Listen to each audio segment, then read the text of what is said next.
Actually അവർ ഭയങ്കര shocked ആയിരുന്നു. Because BTech electronics and communication പഠിച്ചിട്ട് അതുമായിട്ട് ബന്ധമുണ്ട് ശരി സൈബർ സെക്യൂരിറ്റി.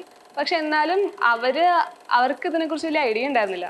അപ്പോൾ അവർ ഭയങ്കര ഷോക്ക്, അല്ല ഇതിൻ്റെ ആവശ്യം എന്താണെന്ന് ചോദിച്ചിട്ടായിരുന്നു എൻ്റെ അടുത്ത് ചോദിച്ചുകൊണ്ടിരുന്നത്. എല്ലാവരും പഠിച്ചിരിക്കേണ്ട ഒരു ഫീൽഡാണ് cyber security. Women in cyber security it's very less, ഭയങ്കര കുറവാണ്. Cyber security is helpful for everyone. It is for everyone. It's not specific to some gender role.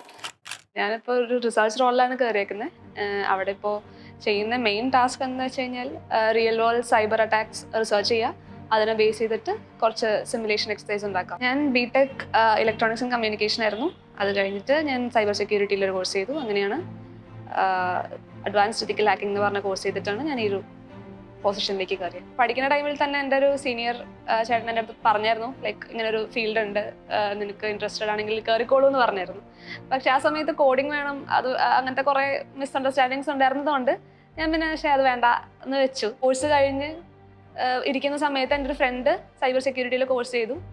അവൻ പറഞ്ഞു ഭയങ്കര ഇൻട്രസ്റ്റിംഗ് ആയിട്ടുള്ള ഫീൽഡാണ്, അവൻ ചെയ്യുന്ന ഓരോരോ കാര്യങ്ങളാണെങ്കിൽ. ഇപ്പോൾ ഞാൻ കോളേജിൽ പഠിക്കുന്ന സമയത്താണെങ്കിലും ആ ഒരു പോയിന്റ് വരെ ഞാൻ വിൻഡോസ് OS ആയിട്ട് ഞാൻ ചെയ്തിട്ടുള്ളൂ. ലിനക്സ് എന്ന് പറയുന്ന സാധനമാണെങ്കിലും അങ്ങനത്തെ വേറെ OSകൾ ഉണ്ട്. ആ ഒരു ഐഡിയ തന്നെ കിട്ടിയത് ആ ഒരു പോയിന്റിലായിരുന്നു. അപ്പോൾ അവനിങ്ങനെ ഓരോന്ന് ചെയ്യുന്നത് കണ്ടപ്പോൾ ഞാനിങ്ങനെ ചോദിച്ചു. അപ്പോൾ അവൻ പറഞ്ഞു ഭയങ്കര നല്ല ഫീൽഡാണ്, നിനക്ക് ഇഷ്ടമുണ്ടെങ്കിൽ കയറി നോക്കൂ. അങ്ങനെ പറഞ്ഞിട്ടാണ് ഞാൻ പിന്നെ സൈബർ സെക്യൂരിറ്റിയിലേക്ക് കയറിയത്. ആ സമയത്ത് വലിയ താല്പര്യമൊന്നും ഉണ്ടായിരുന്നില്ല. അവൻ പറഞ്ഞത് കാരണം ചുമ്മാ കയറി നോക്കി. പക്ഷേ കയറിയ ടൈം മുതൽ ഇഷ്ടമായി. It's really good. ബിക്കോസ് ഈ ഒരു ഫീൽഡ് ആക്ച്വലി ഈ ഒരു ഫീൽഡിൽ കയറാൻ പറ്റിയത് ആക്ച്വലി ഭയങ്കര നല്ലതാണ്. ബിക്കോസ് ഭയങ്കര സ്കോപ്പുള്ളൊരു ഫീൽഡാണ് ഫസ്റ്റ് ഓഫ് ഓൾ. പിന്നെ ഇതില്ലാതാണെങ്കിൽ നമ്മളുടെ ഇപ്പോൾ റിയൽ ലൈഫിൽ ഇപ്പോൾ രാവിലെ എണീക്കുന്ന മുതൽ രാത്രി കിടക്കുന്ന വരെ നമ്മൾ യൂസ് ചെയ്യുന്ന സാധനമാണ് ഫോൺ. ഇപ്പോൾ ഇൻ്റർനെറ്റ് യൂസ് ചെയ്യുന്നുണ്ട്, സോഷ്യൽ മീഡിയ ഉണ്ട്, എല്ലാം ഉണ്ട്. അപ്പോൾ അതിൽ സ്കാമുകൾ ഉണ്ടാവും, ഫ്രോഡുകൾ ഉണ്ടാവും, ഇതൊക്കെ നടക്കുന്നുണ്ട്.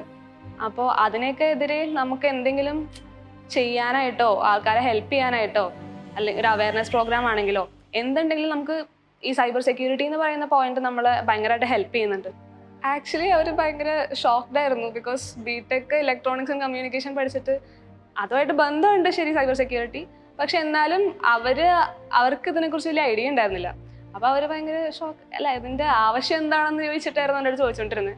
ബിക്കോസ് ഇത്രയും നല്ലൊരു ഡിഗ്രി ചെയ്തിട്ടുണ്ട്, പിന്നെ എന്തിനാ വെറുതെ സൈബർ സെക്യൂരിറ്റി എന്ന് പറഞ്ഞ ഡൊമൈനിലേക്ക് പോകുന്നതായിരുന്നു. പക്ഷേ എന്തൊക്കെയോ ഭാഗ്യം കൊണ്ട് അവർ സമ്മതിച്ചു, ഞാൻ ഈ കോഴ്സ് ചെയ്തു. പക്ഷേ ഇപ്പോൾ അവർ ഭയങ്കര ഹാപ്പിയാണ്.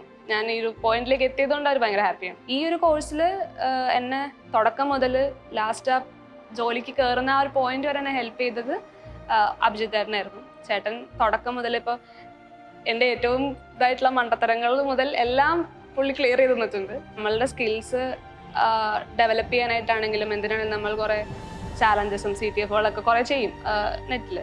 അപ്പോൾ അതൊക്കെ ചെയ്തിട്ട് നല്ല പേഷ്യൻസ് വേണം, നമ്മൾ ഇരുന്ന് ചെയ്യണം. പക്ഷെ അതൊക്കെ ചെയ്ത് കഴിഞ്ഞ് ലാസ്റ്റ് ആ like you have crack the code, അല്ലെങ്കിൽ ആ സംഭവം ക്രാക്ക് ചെയ്ത് കഴിയുമ്പോൾ കിട്ടുന്ന ആ ഒരു സാറ്റിസ്ഫാക്ഷൻ അത് വേറൊന്നിനെയും ഇക്വേറ്റ് ചെയ്യാൻ പറ്റില്ല. സോ അതാണ് എനിക്ക് ഏറ്റവും ഇതായിട്ട് തോന്നുന്നത്. പുറത്തുനിന്ന് ഒരാൾക്ക് സൈബർ സെക്യൂരിറ്റി എന്ന് പറയുമ്പോൾ ഭയങ്കര പേടിയായിട്ട് തോന്നും, പിന്നെ ഭയങ്കര ടഫായിട്ട് തോന്നും. ബിക്കോസ് നമ്മളെപ്പോഴും TV-യിലും സിനിമയിലൊക്കെ കാണുന്നത് ഒരു ടെർമിനലിൻ്റെ സ്ക്രീനാണ്, ബ്ലാക്ക് ആൻഡ് ഗ്രീൻ സ്ക്രീനാണ് കാണുന്നത്. അതിൻ്റെ ഉള്ളിൽ ഫുൾ ടൈം ഇരുന്ന് കീബോർഡിൽ കുത്തി കളിക്കുന്ന ആ ഒരു ഇതാണ് കാണുന്നത്. പക്ഷെ അത് മാത്രമല്ല സൈബർ സെക്യൂരിറ്റി. അപ്പോൾ അത് ആ ഒരു ഐഡിയ വെച്ച് പേടിച്ച് മാറി നിന്ന് കഴിഞ്ഞാൽ ഭയങ്കര ഒരു നല്ലൊരു ഓപ്പർച്യൂണിറ്റിയാണ് കളയുന്നത്. ഇത് ആക്ച്വലി ഭയങ്കര ഈസി ആയിട്ടുള്ള, നമ്മൾ ഒന്നിരുന്ന് കഴിഞ്ഞാൽ നമുക്ക് ഭയങ്കര റിവാർഡിംഗ് ആയിട്ട് തരുന്ന ഒരു ഓപ്പർച്യൂണിറ്റി പോലെയാണ് എനിക്ക് സൈബർ സെക്യൂരിറ്റി തോന്നിയിട്ടുള്ളത്. എല്ലാവരും പഠിച്ചിരിക്കേണ്ട ഒരു ഫീൽഡാണ് സൈബർ സെക്യൂരിറ്റി. അതിപ്പോൾ അഡ്വാൻസ്ഡ് ആയിട്ടൊരു പ്രൊഫഷനിലേക്ക് പോയില്ലെങ്കിലും അതൊരു ഒരു എസെൻഷ്യൽ അതെ, അതിൻ്റെ ആവശ്യമുണ്ട് ഇപ്പോഴത്തെ കാലത്ത്. Because there are frauds that are happening. നമുക്ക് most of the people doesn't have an idea about what's happening around.